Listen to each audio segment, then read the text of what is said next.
from Hollywood, it's Paranormal Tonight. I'm Mark Summers, and now, here's your host, Dan Harary.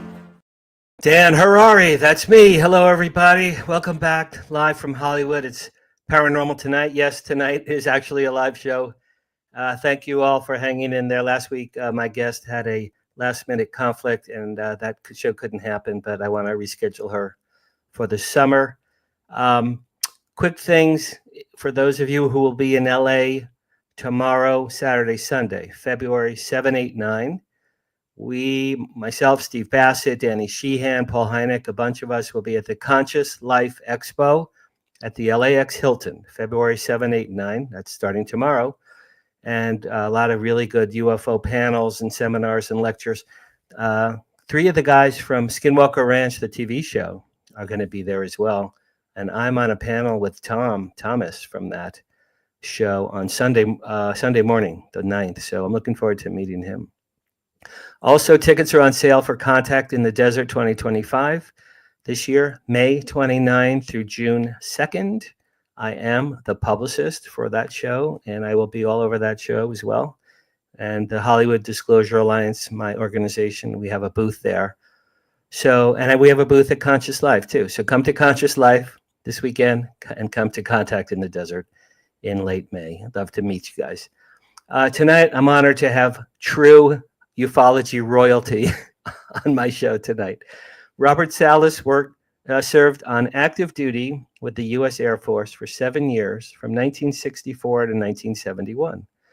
On the night of March 24th, 1967, Bob, a 26-year-old Air Force lieutenant, was cocooned 20 meters below Malmstrom Air Force Base in Montana, overseeing a cluster of 10 Minuteman I intercontinental ballistic missiles, which were buried beneath the base.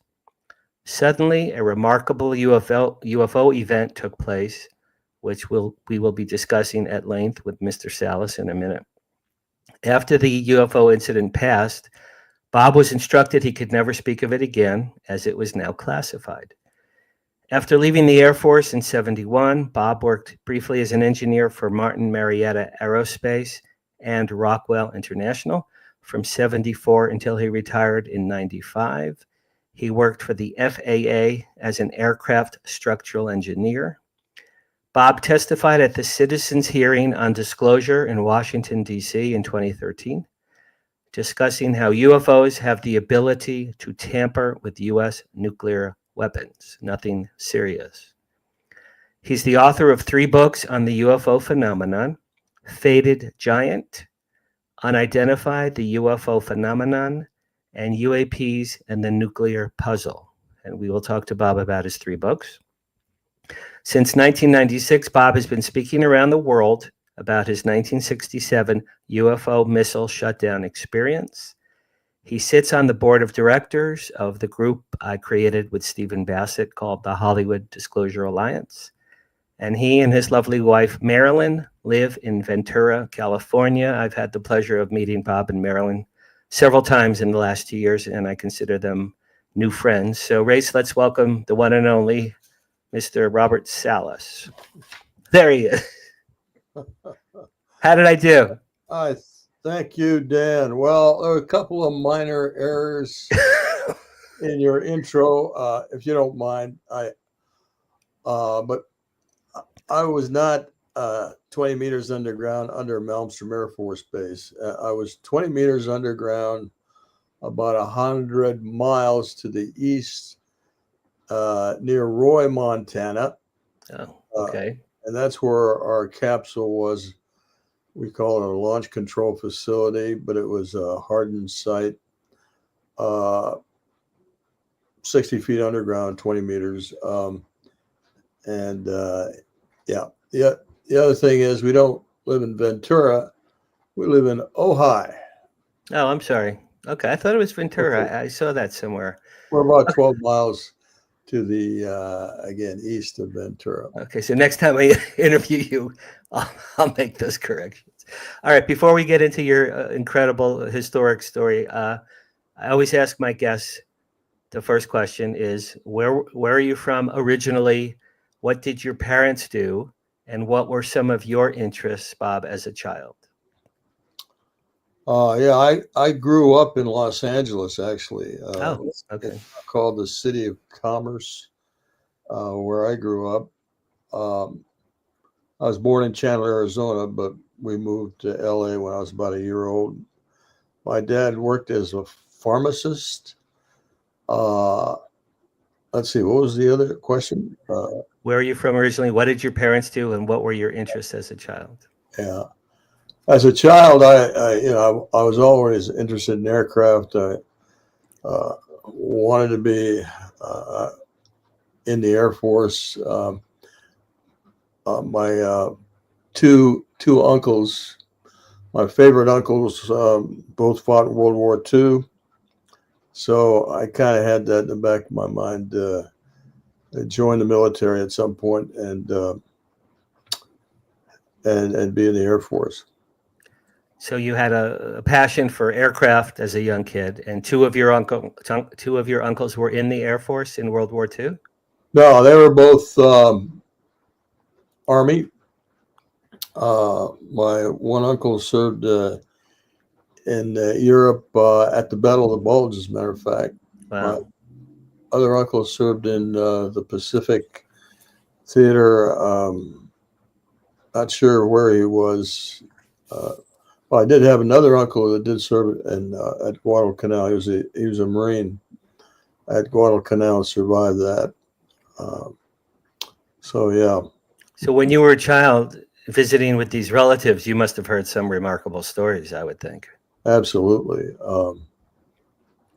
Especially from the Marine at Guadalcanal, but unfortunately, he died young. When he got back, he went to work for the power company and had an accident. Uh, at any rate, uh, they were all inspirations to me. Okay. All right. So I think I know you joined the Air Force in 1964. Were you, I think you were 23 at that time. Is that correct? I was 23. I turned 24. No, I'm sorry. I It's okay. you got me mixed up a little bit. I joined the Air Force in 1960 when I was appointed to the Air Force Academy. And Okay. I took my oath then and became active duty on graduation from the Air Force Academy in 1964. Okay. So it was a 4-year school, obviously. Yes. Uh-huh. Okay. There we go. And then you were with the Air Force for 7 years. Active duty, yes.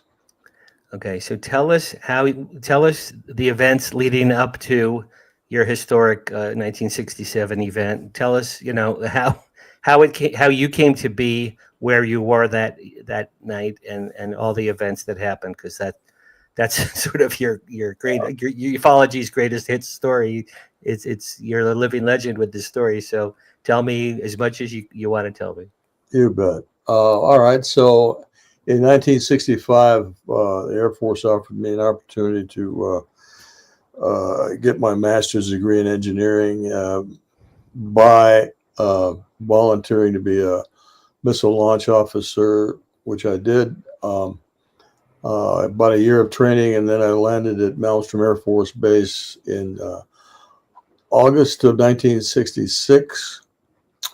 Became a member of a two-man crew in late '66, and in 1967, in March 24th, I was on duty at a place called Oscar Flight, which is just a designator of one of the 15 flights we had. Each flight had control of 10 Minuteman I nuclear intercontinental ballistic missiles.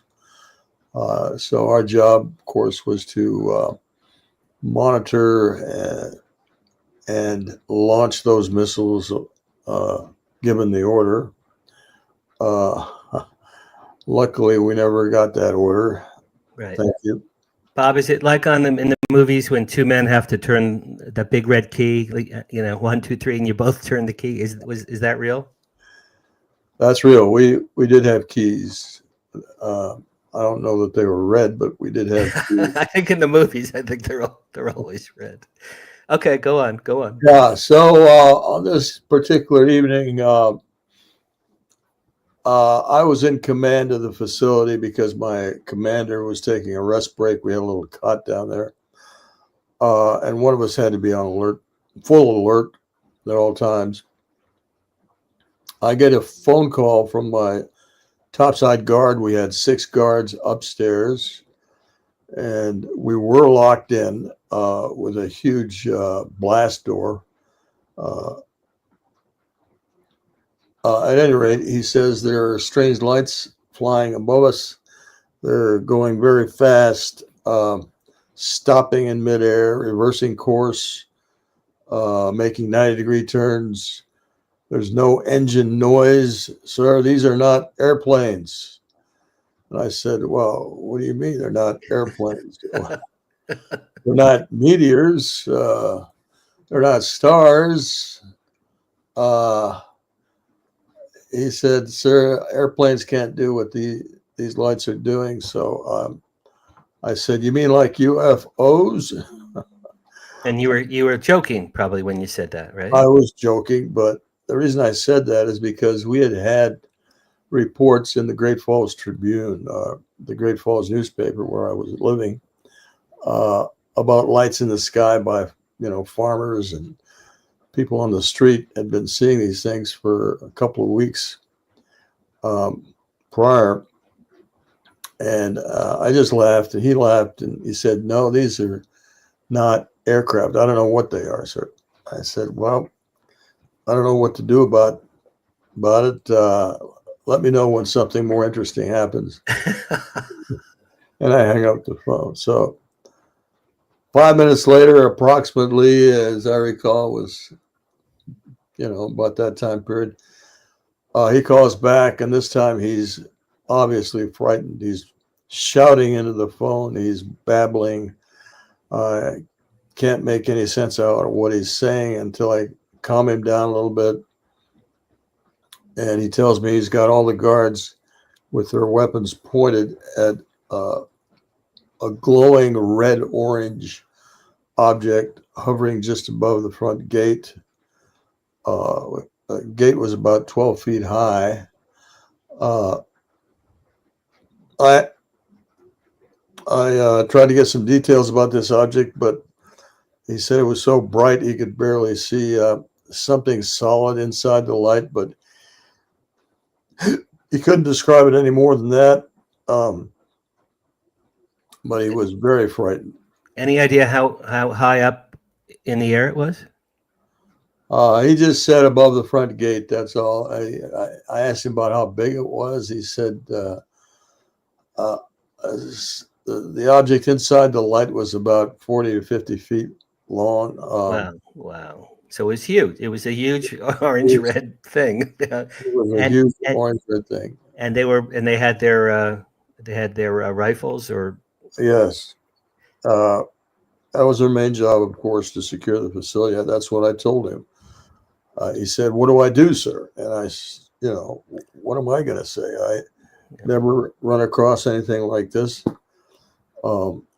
Could you have left where you were physically? I know there was that blast door, but could you have gone up to see it? No. You were locked in. Because at that point, I felt that we were under some sort of an attack upstairs. Okay. Yeah, that's what it felt like. He was so frightened. And anyway, I told him, make sure nothing enters the enclosed fenced area, and do whatever it takes to maintain security upstairs. And then he hung up. He said one of the guards got injured. It turned out not to be as serious, except he did cut his hand and he had to be flown back to the base. Did anyone fire their weapons at this craft? I never got an answer to that. I did ask them, but he was reluctant to talk to me later because they had been given orders not to discuss this any further with me or anyone else. Okay, so you got 2 or 3 phone calls from this one guard up top. I got 2 phone calls. I did have a third one, yes. So I hung up the phone. He hung up the phone, actually. And for some reason, again, I want to emphasize they had no ability to impact or affect our missiles at all upstairs. We had all the equipment, all the controls downstairs within the capsule. But for some reason, I looked over our status board, which showed the status of the missiles. The missiles were actually located about a mile or 2 away from the central location, Okay. the launch control center. Okay. I looked over at the board and they were all green, ready to launch. Okay. And they normally would be green. They would Yes. normally always be green. Absolutely. Okay. Okay. So I went over to talk to my commander, wake him up, about to tell him about the phone calls, when all of a sudden we get a loud horn going off, and we both knew what that meant. It meant one of the missiles had gone down. So sure enough, we looked over at the board. One of the missiles had gone to a fault condition or a no-go condition, and we jumped up, and as we did, all 10 of them went down. All the rest of the missiles went down within seconds. So all 10 green lights, did they change color, the green lights? They all turned to red, yes. Red. So they all, so you'd never seen one mishap, let alone 10 all at the same time. No, I was there for 3 years. I think I had one missile go down from some problem, but never more than one. So this was unprecedented, absolutely. Unprecedented. Okay. So we went through our checklist. We did have a couple of other lights on that indicated possible intrusion in the launch facilities where the missiles were located. Wow. So I had to call upstairs. Of course, the first thing I asked is, what about this bright red object? And he said it just flew off just as I called. And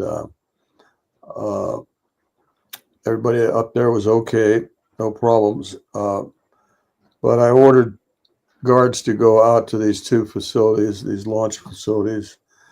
And again, they reported back seeing an object above each of those facilities. So let's see. So you were with your was it your commanding officer down in your space? The guy that was napping, was he? Yeah. Yes, of course. Yes, he was the commander of the facility.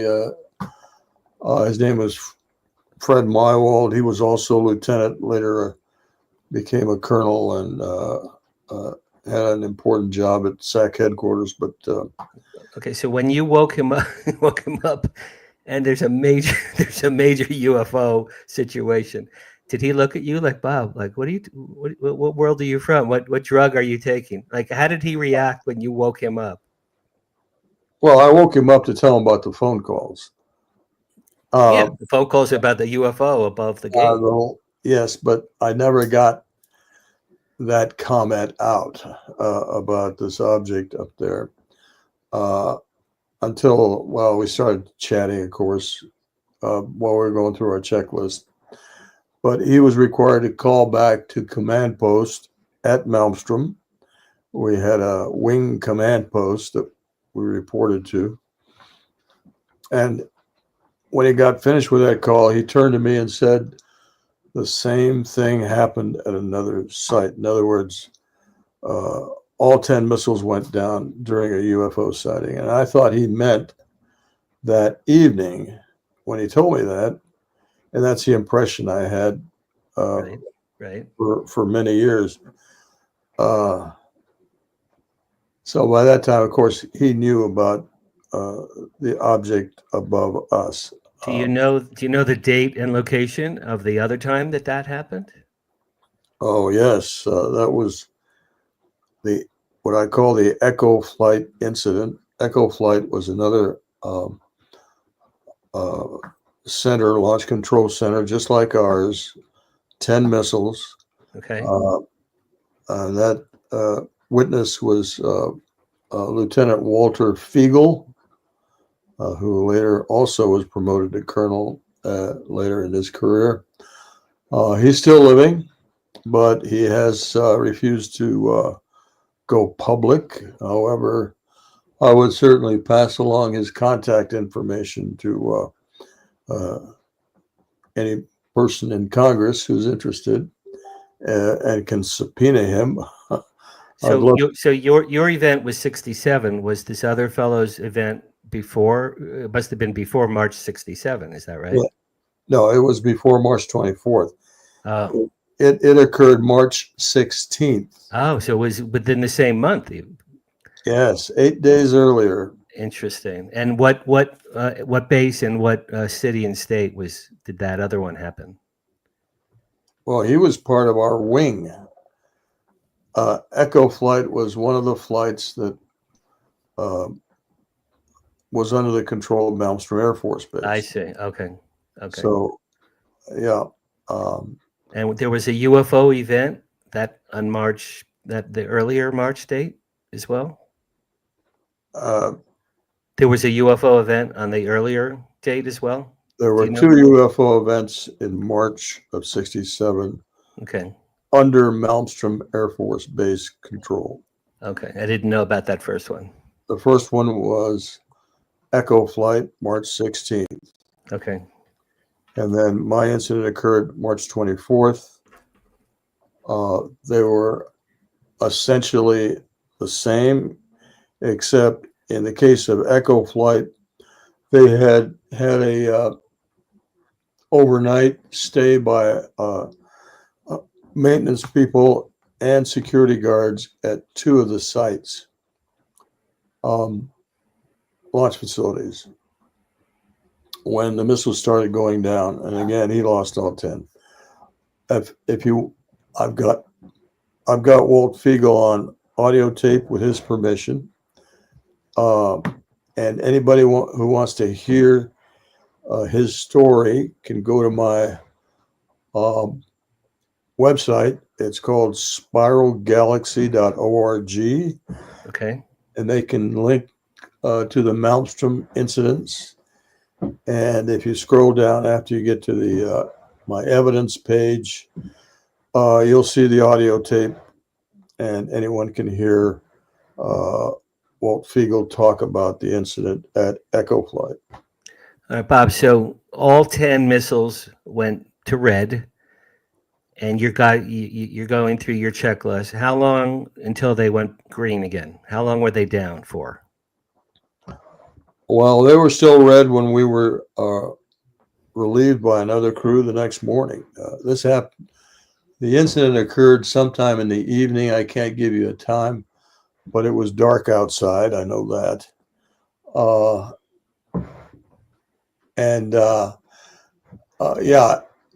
People have to understand there's no a reset switch or anything like that for these missiles. So they were shut down for overnight, is what you're saying? Absolutely. At least many hours. one night, maybe two. I really don't know because we never got debriefed on what happened after that. Wow. I just thought perhaps it was a half hour, an hour, 45 minutes. No.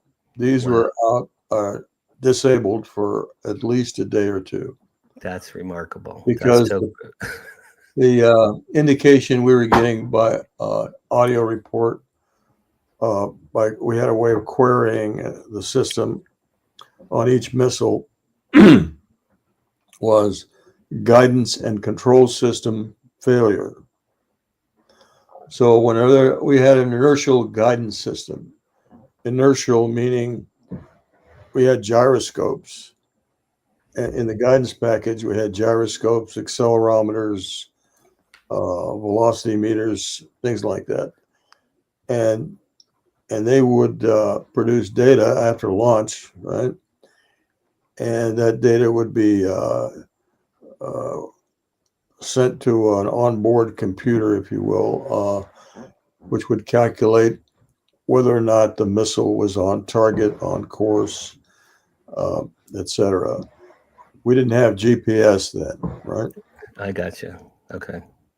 Bob, I hate to interrupt you. I think we have to take a little commercial break, pay some bills.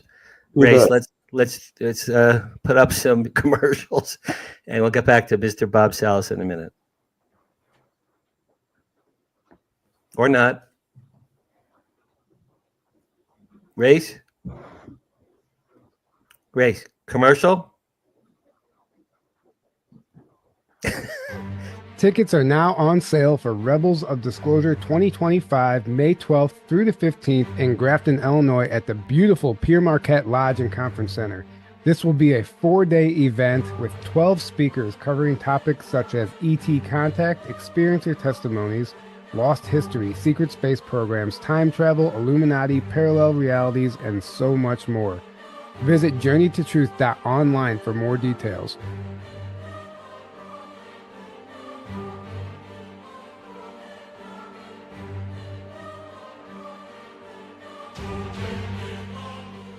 Are you thinking about purchasing a wood-fired heating or cooking appliance but don't know where to start? The new book, Wood-Fired Heating and Cooking, will guide you through the process and make the decision much easier. Find out about wood stoves, wood-burning fireplace inserts, masonry heaters, cook stoves, brick ovens, and more.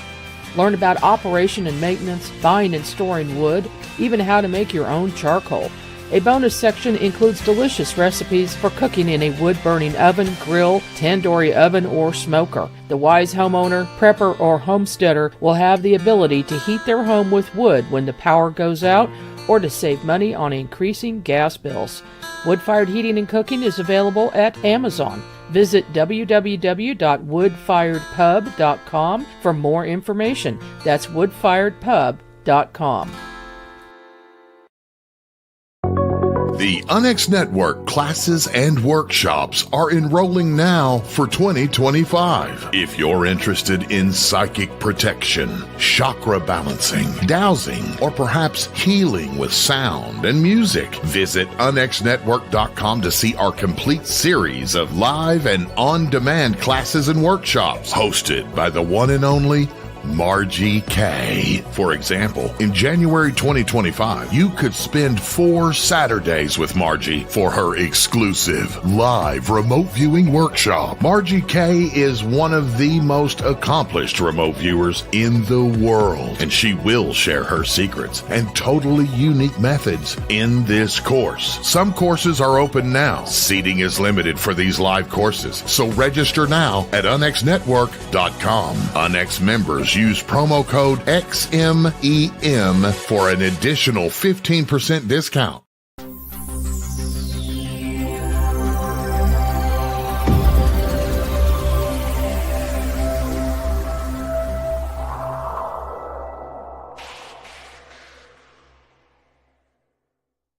And we're back with the legendary Bob Salas. There he is. All right, Bob, my next question is, how certain are you that the craft that shut down your missiles was guided by non-human interference? In other words, was that an extraterrestrial craft, in your opinion? Well, when we started getting documents from FOIA requests that we made in 1994, there was a Boeing team assigned. We found out there was a Boeing team assigned to investigate. Boeing had the primary contract on the Minuteman I. Okay.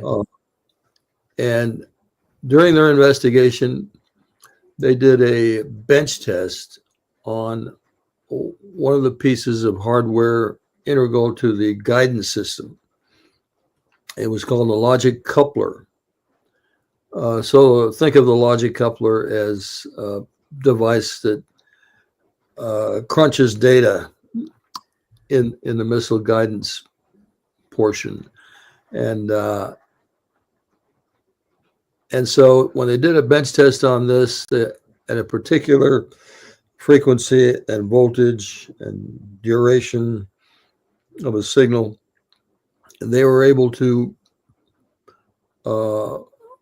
cycle it off.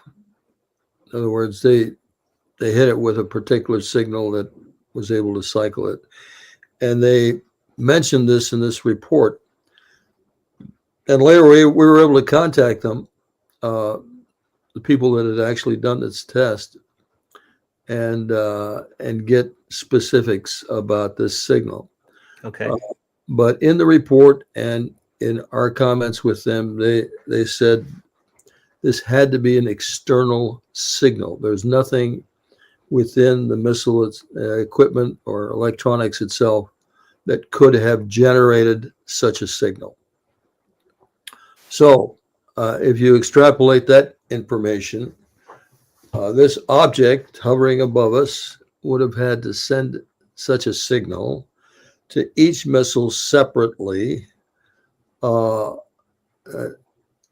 penetrate 60 feet of earth and concrete and steel, and penetrate the cable system that went to each missile, which was triply shielded. Now, these cables are about 8 to 9 inches in diameter. Wow. They're big cables. They're triply shielded against EMI, electromagnetic interference. So I don't know that of anything that could have done that we. I mean, Russia in 1967 probably couldn't do that, right? No, Russia. no. Or China. Plus, they would have had to fly this thing over from Russia, and but if they could have done it, well, I hesitate to say what would have happened, but Bob, before that night, which really changed the course of your life, had you given much thought to the idea of extraterrestrial life or UFOs at all? Not really. Not really. Of course, I had seen Star Wars, not Star Wars, but there was the day the Earth stood still, I guess. Star Trek, maybe Star Trek was out then. Star Trek. I never gave it any thought, really. Now, it was kind of interesting that we were seeing people in Great Falls, Montana, were seeing strange lights in the sky, but I hadn't dwelled on it. I certainly wasn't focused on UFOs at all. And when you went home that next morning, when you went to bed, did you think, okay, I just had an extraterrestrial experience? Well, it was even before that. I came to the conclusion that these were not aircraft that we had in our inventory or even dreamed of having.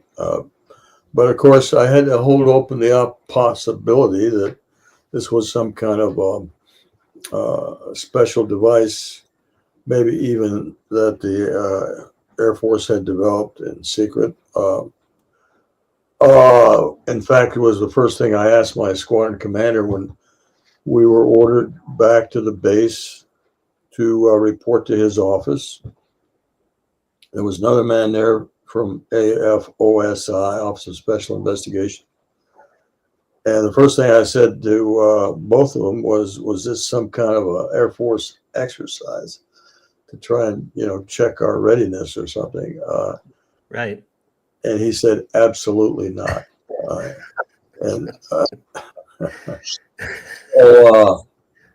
They confirmed it was not an Air Force, experimental exercise of any kind.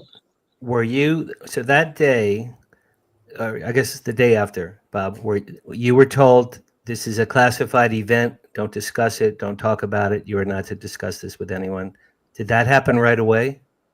Right away. As soon as we walked in, he said that, and then he shoved NDA, non-disclosure agreement, into our faces and said, sign here.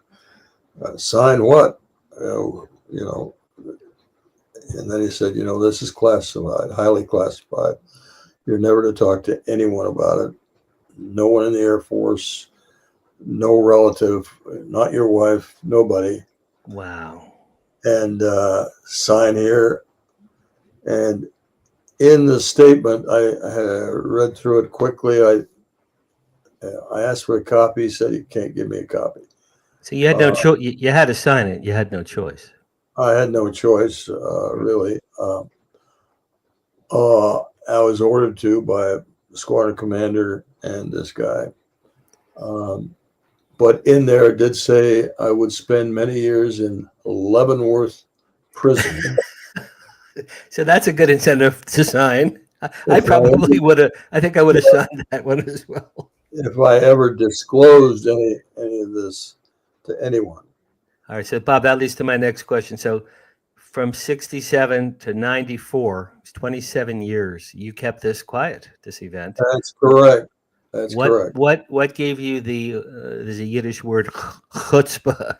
What gave you the chutzpah, the courage to come forward in 94 and start telling the world about this remarkable event? So in 94, I was out of the Air Force. I was working for FAA and decided to retire from FAA and become a school teacher. Why not? So I was at the University of Washington bookstore, walking through the bookstore.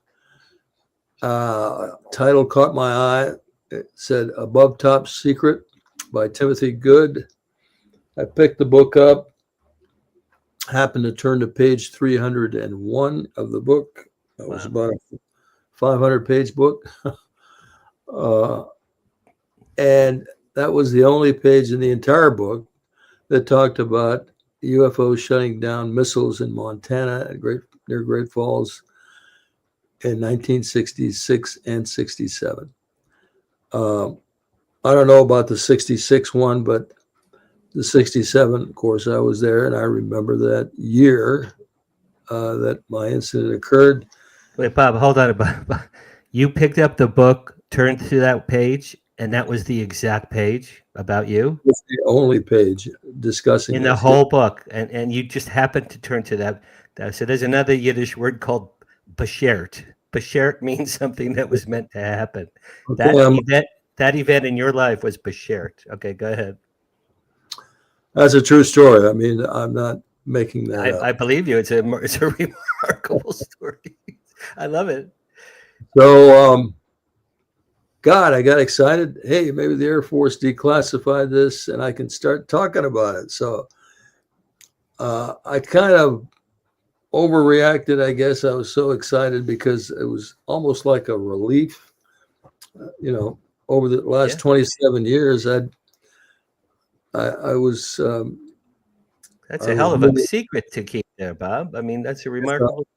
It's a hard secret to keep, yeah. So anyway, I went home and spilled the beans to my wife. That must have been a relief. Yeah.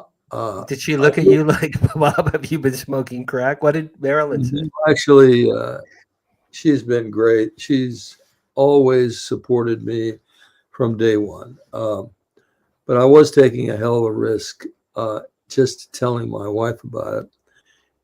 And then she happened to tell a friend, and the friend suggested I contact MUFON, which I did to submit a FOIA request.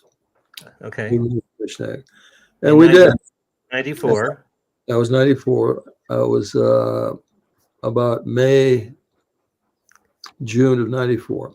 Were you a member of MUFON? Were you aware of MUFON all this time? I'd never heard of MUFON. Okay, until they helped you do the FOIA request. Absolutely. Okay, all right, I'm with you. Go ahead. James Klotz, a great investigator for MUFON. I told him, I said, let's write to the Air Force, but say nothing about UFOs. Okay. I just want to see why this report was in this book and ask for any documents they could send us about this incident. This happened to be the Echo flight incident. Okay. They wrote back and said, this is classified. However, since so much time has passed since the incident, we're going to declassify it and send you documents. Hooray! So that So see, you made that happen. So when Timothy Good wrote that in his book, he was taking a chance, wasn't he? no, well, Timothy Good got that information from Raymond Fowler Okay. that he put in the book. Raymond Fowler was a manager of a group working on electrical systems under Sylvania contract with the Air Force. And he had a few people working for him at Malmstrom when this incident occurred. And they called him, reported that these two incidents, Echo and Oscar, were UFO incidents, and that the missiles went down during these UFO sightings. So Ray Fowler, who was interested in UFOs at the time, contacted the Condon investigators. Edward Condon was contracted by the Air Force in '66 Right. to do a study of UFO sightings over Air Force bases. But the true objective of that was not to do a scientific study. Right. It was to whitewash these things again, these incidents, and allow the Air Force to declare this was a waste of their time and we're no longer going to be reporting to the public on UFOs. Right. And Right. So, that was the real purpose. yeah, Condon wrote the conclusion before the study even happened. Exactly. Yeah, I remember that. I want to talk to you about your books. Can we talk about your books? Let me finish. Okay, sure. You finish first. I'm sorry. Go ahead. Because we have to complete the circle here. Okay. So the Condon investigator went to speak with Ray Fowler and get this information. Okay. And then he promised to go to Malmstrom, speak to them about these incidents. And he did. Excuse me. He spoke with a man called Lieutenant Colonel Lewis Chase, who was a base ops officer, operations, and the base UFO officer who happened to be working with Condon on UFO sightings. At any rate, Chase lied to him about the Echo and Oscar shutdowns, but he did point him to a guy that an officer who was working the investigation, and that man told Craig. Roy Craig was the investigator of Condon. That when they were finished with their report, which was classified, they could go back and request to see that report, but they'd have to go to headquarters Air Force to get permission to see it. Condon went back. I'm sorry, Craig went back and talked to Robert Lowe about this. Robert Lowe, of course, was the man who had written a letter spoofing the entire UFO question, and he came up with the conclusion for the investigation even before they had done any work at all on it, which was to whitewash it. But at any rate, he told Craig, no, we're not going to request this report the Air Force was doing on Echo Oscar, and because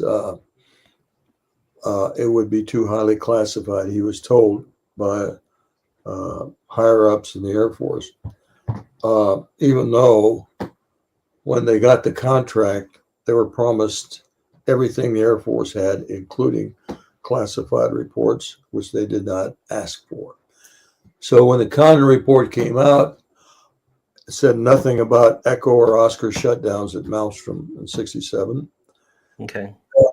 that annoyed Fowler to the point where Fowler got angry and gave a interview to the Christian Science Monitor. I think that was in 1973, and that was published. And that is where Timothy Good got the information that he put in his book. Gotcha.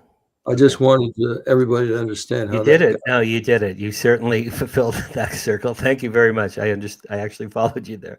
I want to talk a little bit about your books. Race, can we see slide number 1, please? This is your first book from 2005, Faded Giant. I've not read it, I'm sorry to say, but is this this is the event that changed your life? Is that pretty much the premise of this book? This describes the two events, the Echo and Oscar. Both events. Okay. It also has in the appendix many of the FOIA documents we received from the Air Force, declassified from secret to unclassified. But people can see quite a bit of information. There are a couple of errors in there. One error was my mistaken understanding at the time when I wrote the book that Echo and Oscar had gone down on the same day, because that's the impression I got from my commander. Right. But so that is an error in the book of somebody. You found out later it was 8 days apart, like you said earlier. Exactly. I found out the exact dates. Yeah. Were you ever able, maybe it's in this book, were you able to talk to the guards that were calling you on the phone that night and freaking out? Were you able to talk to them even informally, like, hey, that was a hell of a night, wasn't it? Or you were never allowed to talk to them? No, the NDA was specific. I was not to talk to anybody in the Air Force or out about this incident. They actually called me at home the next day. They got me out of bed. Usually I sleep late after I've had one of these tours of duty. My wife woke me up, said there's a call for you. So it was the guards from the previous night, and they wanted me to come out.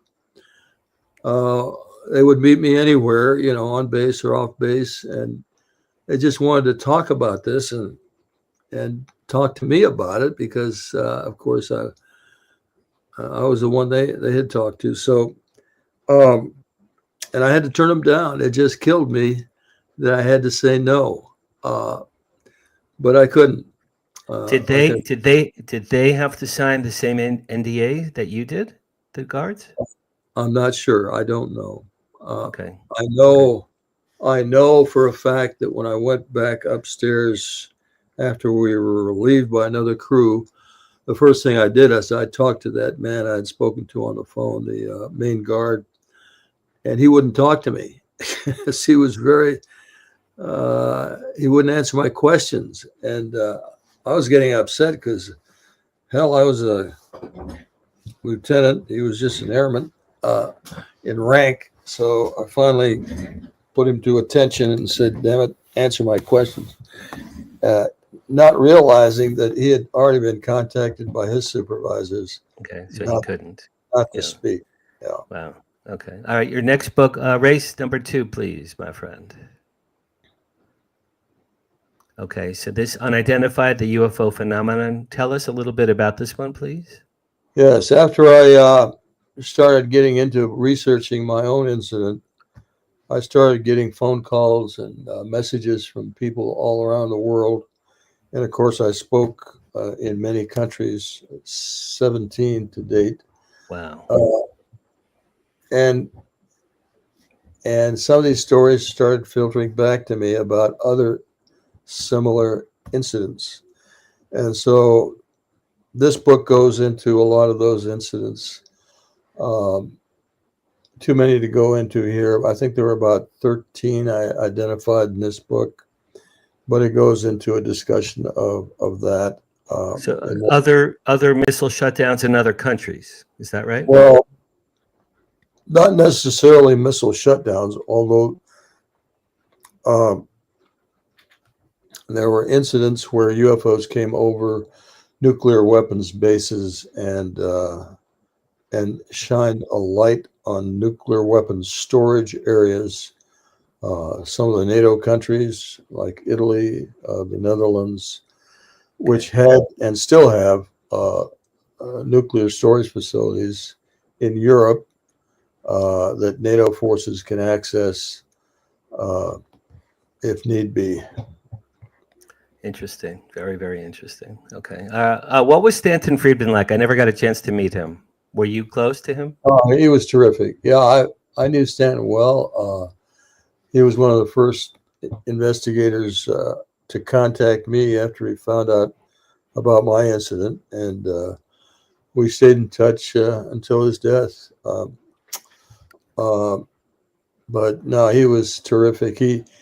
He's really the one that, well, as you know, he interviewed Jesse Marcel, Major Marcel. Sure. He re-upped the whole interest in Roswell in the 70s. Absolutely, and Yeah. I interviewed Jesse Marcel III the other day on my show.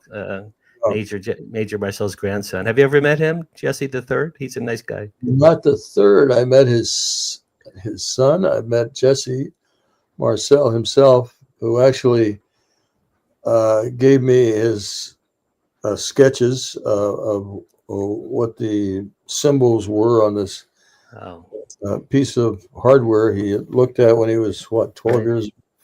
that's very cool. Did you ever meet Kenneth Arnold by any chance? I never met Kenneth Arnold, no.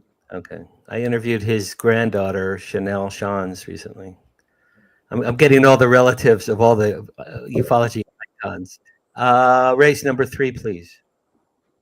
All right, our friend Steve Bassett said this book of yours is the most important book ever published about UAPs. Tell us about this one, please. Okay, well, as a result of my research and my own incident and the Echo incident, and I came to the conclusion that these incidents occurred because, and again, I came to the same conclusion everyone else has, that these are non-human intelligence operators of these craft, and they want to send us a message about the stupidity, the utter stupidity of having nuclear weapons. And that's why I decided to write a book specifically on that issue. It goes over some of the previous incidents I had in the previous book in more detail that I found out later, and basically pushing the idea of let's try to get rid of our nukes. Wouldn't that be nice? I wrote a book, Bob. I wrote a book called After They Came. It's sci-fi. Two benevolent aliens come to Earth near future to save mankind. The first thing they do is eliminate every nuclear weapon on the planet. Okay. And, when I was promoting it, people said, "Oh, benevolent aliens, the aliens that aren't here to kill us or eat us. They're benevolent." So that's why my book has been very popular, because they're not about aliens that kill people and eat people. Great. I know you met with Nancy Mace in November. Are you hoping to? We're all hoping, but are you think that you'll be testifying before Congress anytime soon? Well, I'm hopeful. Steve Bassett, of course, is working like hell to get that done. Right. Not only for me to be a witness, but David Shindeli is another one who had an incident at Minot Air Force Base in 1966. Again, all 10 nuclear missiles were shut down. And there have been many others, too many to go over, but it deserves a hearing all by itself. That this topic of UFOs involving nuclear weapons bases and facilities, and a clear message, really. The problem is right now, the basis, as stated in writing by a report put out by the Department of Defense of the United States every couple of years, and the statement is that nuclear deterrence is the hardcore basis of our national security. In other words, the MAD doctrine, right? Mutually assured destruction. Right. And that is idiotic. Now, it's true we haven't had a nuclear war since the end of World War II. We hadn't used nukes. However, the number of nuclear nations has increased to 9.